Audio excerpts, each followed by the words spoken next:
Tahun 1193 Masehi, dunia Islam kehilangan salah satu pemimpin terbesarnya, Salahuddin Al-Ayyubi, yang dikenal di Eropa dengan sebutan The Great Saladin.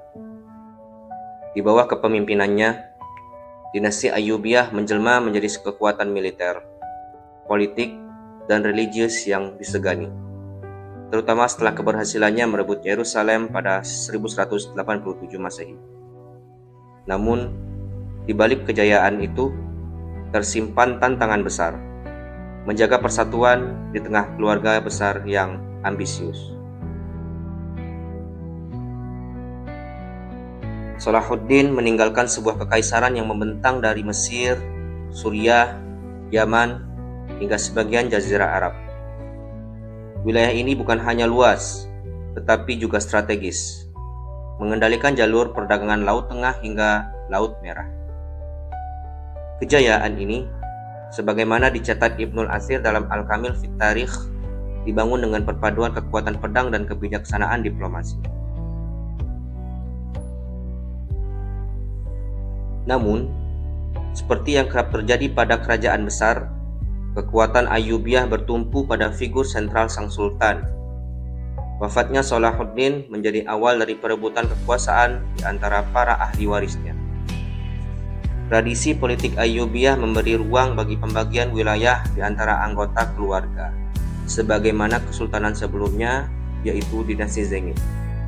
Tetapi, kebijakan ini justru membuka peluang konflik internal. Ibnu Shaddad, sekretaris pribadi Salahuddin, dalam Al-Barq Asy-Syami, menggambarkan suasana duka yang menyelimuti Damaskus dan Kairo, pusat pemerintahan Ayyubiyah. Namun, di balik air mata, ada bisik-bisik strategi. Siapa yang akan mengisi tahta, dan bagaimana membagi warisan kekuasaan yang begitu luas. Secara teoritis, putra sulung Salahuddin, Al-Afdal Ali, otomatis menjadi penerus nominal kekuasaan. Tapi, realitas politik menunjukkan bahwa setiap gubernur dan panglima di wilayah Ayyubiyah memiliki agenda masing-masing. Di Mesir, Al-Aziz Uthman, putra Salahuddin yang lain, menguasai pusat ekonomi dan militer yang lebih kuat. Anne-Marie Eddy dalam The Ayyubid Dynasty mencatat bahwa perpecahan ini bukan sekedar soal ambisi pribadi, tapi juga refleksi dari struktur kekuasaan Ayyubiyah yang berbasis pada kekerabatan dan loyalitas lokal. Hal ini menjadikan dinasti tersebut mirip sebuah konfederasi kerajaan keluarga, alih-alih negara terpusat yang satu. Dari sinilah kisah pasca Salahuddin Al-Ayyubi wafat dimulai. Sebuah periode yang penuh intrik politik, perebutan wilayah, dan manuver diplomasi. Perjalanan dinasti Ayyubiyah dari kejayaan menuju keruntuhan tidak terjadi dalam semalam, tetapi melalui rangkaian keputusan dan peristiwa yang akan kita telusuri segmen demi segmen.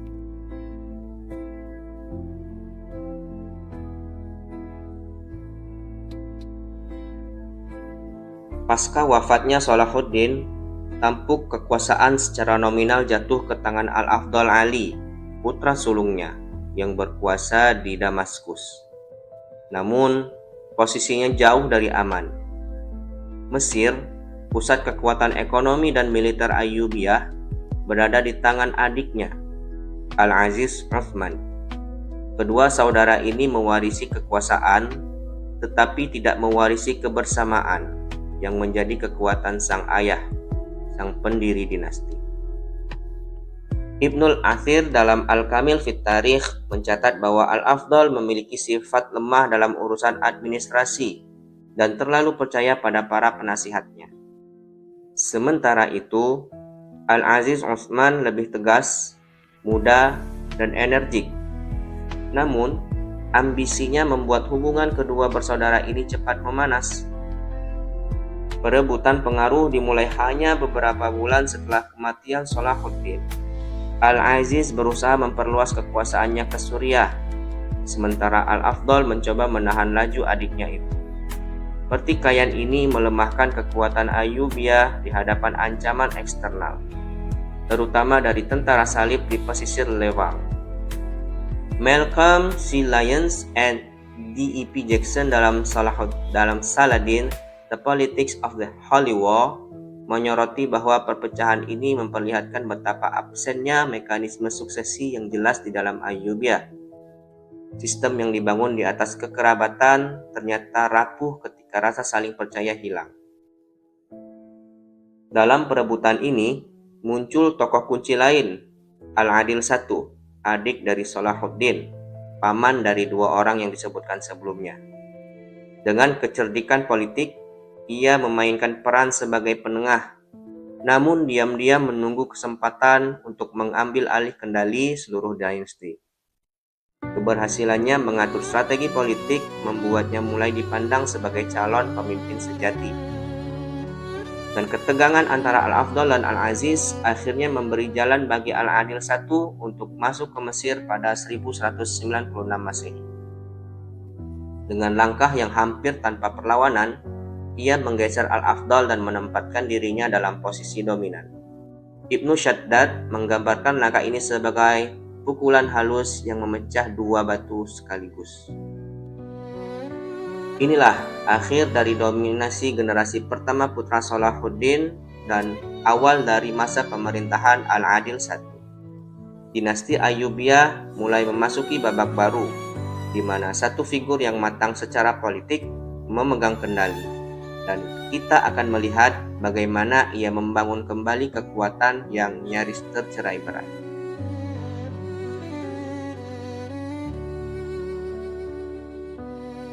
Tahun 1200 Masehi, Al-Adil I resmi menjadi penguasa tunggal Ayyubiyah di Mesir dan secara bertahap mengonsolidasikan kekuasaannya di Suriah serta wilayah lain. Sebagai adik Salahuddin, ia mewarisi pengalaman panjang dalam militer dan diplomasi. Berbeda dengan keponakan-keponakannya, Al-Adil tidak tergesa-gesa dalam mengambil keputusan, tetapi membangun langkahnya dengan penuh perhitungan. Ibnul Athir mencatat bahwa Al-Adil memahami satu hal penting. Kekuatan militer saja tak cukup. Ia memperkuat ekonomi Mesir dengan mengamankan jalur perdagangan di Laut Merah dan Laut Tengah. Pelabuhan-pelabuhan besar seperti Alexandria kembali ramai oleh kapal dagang dari berbagai penjuru. Anne Mary Ed menulis bahwa Al-Adil juga fokus pada stabilitas internal. Ia mengatur ulang di birokrasi, memastikan loyalitas gubernur-gubernur wilayah, dan menempatkan keluarganya di posisi strategis. Ini bukan hanya strategi kekuasaan, tetapi juga cara menjaga kohesi politik dalam dinasti yang berbasis kekerabatan. Yang hal ini bila kita lihat sebagai bentuk pemerintahan modern, bisa kita sebut dengan kata-kata KKN. Dalam bidang militer, Al-Adil tidak mencari konfrontasi besar-besaran dengan tentara salib. Sebaliknya, ia memilih taktik defensif dan perjanjian damai sementara. Langkah ini menuai banyak kritik dari sebagian pihak yang menginginkan jihad terus berlanjut. Tetapi Al-Adil melihatnya sebagai cara membeli waktu untuk memperkuat negeri. Robert Irwin menggambarkan Al-Adil sebagai sosok yang memahami pentingnya diplomasi antar negara. Ia menjalin hubungan dengan kerajaan-kerajaan tetangga, bahkan tidak segan menggunakan perkawinan politik untuk memperkuat aliansi.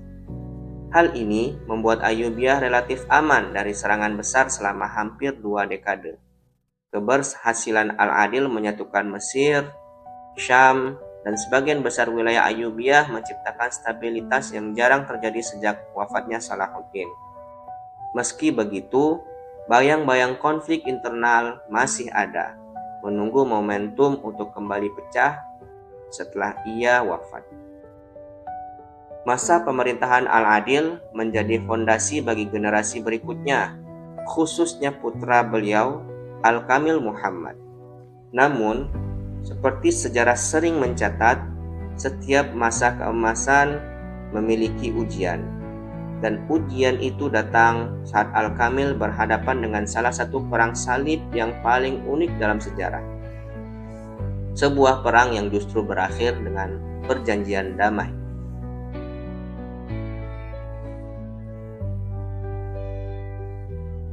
Tahun 1218 Masehi, setelah wafatnya Al-Adil, tampuk kekuasaan berpindah ke tangan putranya, Al-Kamil Muhammad. Masa pemerintahannya langsung diuji oleh gelombang besar Perang Salib kelima yang menargetkan Mesir sebagai jantung kekuasaan Ayyubiyah. Tentara Salib bersekutu dengan pasukan Hongaria dan Austria mengepung kota pelabuhan Damietta. Ibnul Athir menggambarkan pengepungan Damietta sebagai salah satu episode paling tegang dalam sejarah Ayyubiyah.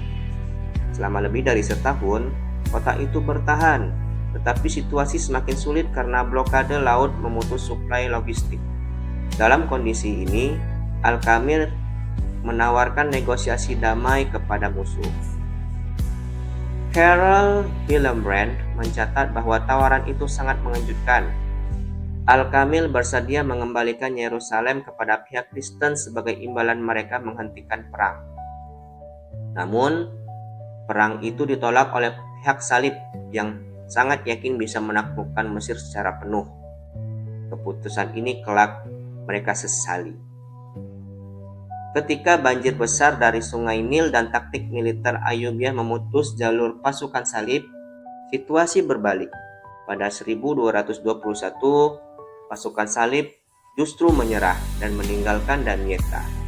Kemenangan ini menunjukkan bahwa strategi bertahan Al-Kamil sama efektifnya dengan serangan terbuka.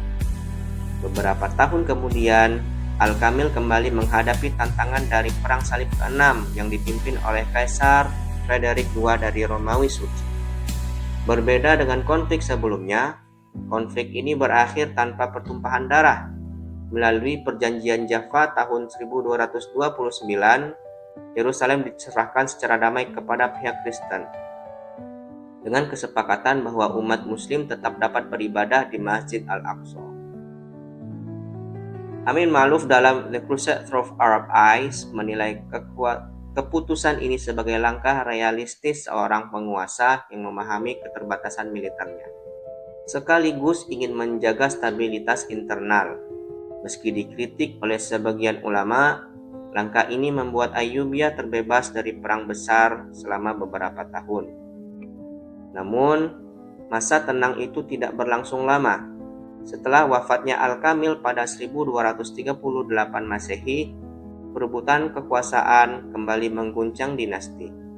Putranya Al-Adil Dual naik tahta, tetapi kelemahannya membuka jalan bagi kembalinya gejolak politik yang kelak akan menggiring Ayyubiyah menuju jurang keruntuhan.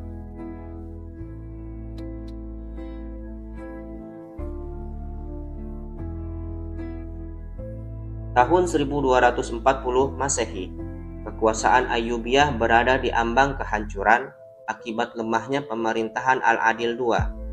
Dalam situasi ini, muncullah As-Sholih Ayyub, putra Al-Kamil Muhammad, yang berhasil merebut tahta Mesir. Karakternya keras, strateginya tegas, dan ia tak segan melakukan tindakan ekstrim demi mempertahankan kekuasaan. Ibnu Wasil dalam catatannya menggambarkan As-Sholih Ayyub sebagai sosok yang cerdas namun penuh curiga.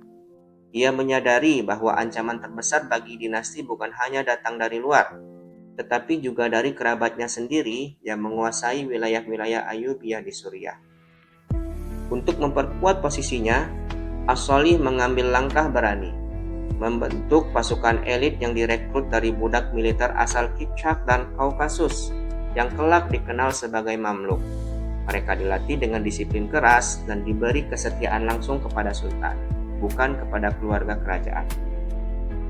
Keputusan ini terbukti krusial ketika Perang Salib VII meletus pada 1249. Pasukan Prancis di bawah Raja Louis IX mendarat di Damietta, sama seperti yang terjadi pada masa Al-Kamil. Namun, kali ini Mesir menghadapi ancaman lebih serius karena kekuatan salib datang dengan persiapan logistik yang lebih baik. Saat pertempuran berlangsung, As-Salih Ayyub jatuh sakit parah. Ia wafat di tengah pengepungan Mansurah, namun kematiannya dirahasiakan oleh istrinya, Syajaratud Dur, untuk menjaga moral pasukan. Di balik layar, Syajaratud Dur mengkoordinasikan para jenderal Mamluk agar tetap melanjutkan perlawanan. Pertempuran Mansurah menjadi titik balik. Pasukan Mamluk dengan taktik perang kota yang mematikan berhasil memukul mundur pasukan salib dan bahkan menangkap Raja Louis IX. Kemenangan ini menegaskan kekuatan baru Mamluk di Mesir. Namun, kemenangan itu sekaligus menandai awal dari akhir dinasti Ayyubiyah di Mesir. Setelah As-Salih wafat, anaknya Turansyah hanya sebentar memegang kekuasaan sebelum dieksekusi oleh Mamluk. Dari tangan para prajurit inilah, sejarah Mesir akan memasuki babak baru di bawah bayang-bayang Syajaratud Dur.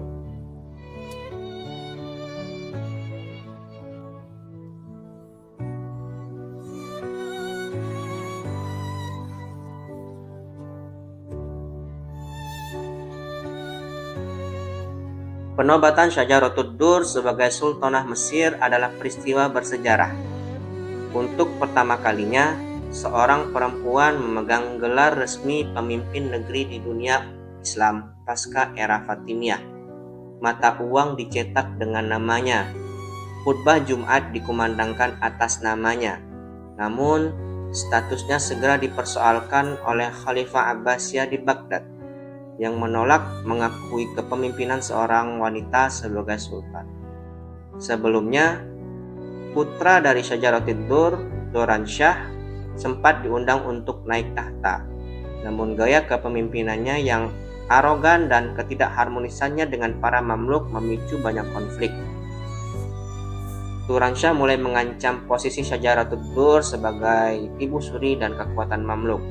Dalam intrik politik yang memuncak, Turansyah akhirnya dieksekusi sebagaimana disebutkan sebelumnya di tahun 1250. Kembali ke masa Syajaratud Dur, tekanan politik dari Abbasiyah memaksa ia untuk menikah dengan Panglima Mamluk, Izzuddin Aibak, dan menyerahkan jabatan formal kepadanya. Namun, Syajaratud Dur tidak pernah benar-benar melepaskan kekuasaan. Persaingan rumah tangga dan intrik istana akhirnya mengarah pada tragedi. Di tahun 1257 Masehi, Syajaratud Dur memerintahkan eksekusi Aibak. Aksi ini menjadi akhir dari perjalanan politiknya, karena perintah tersebut justru berbalik kepada dirinya sendiri, sehingga hal ini menjadi kenangan tragis yang tercatat hingga hari ini. Dengan wafatnya Syajaratud Dur, dinasti Ayyubiyah di Mesir resmi berakhir. Kekuasaan berpindah secara total ke tangan dinasti Mamluk yang ketika itu dikuasai oleh Mamluk Bahri yang dipimpin oleh Saifuddin Qutuz dan Baibars. Meski singkat, peran Syajaratud Dur menutup hal yang dramatis bagi sejarah Ayyubiyah di Mesir, sebuah era yang dimulai dengan kejayaan Salahuddin Al-Ayyubi dan berakhir dengan intrik, banyak eksekusi, dan lahirnya kekuatan baru yang akan mendominasi dunia Islam selama 2 abad berikut. Inilah kisah dari dinasti Ayyubiyah hingga masa Syajaratud Dur di Mesir.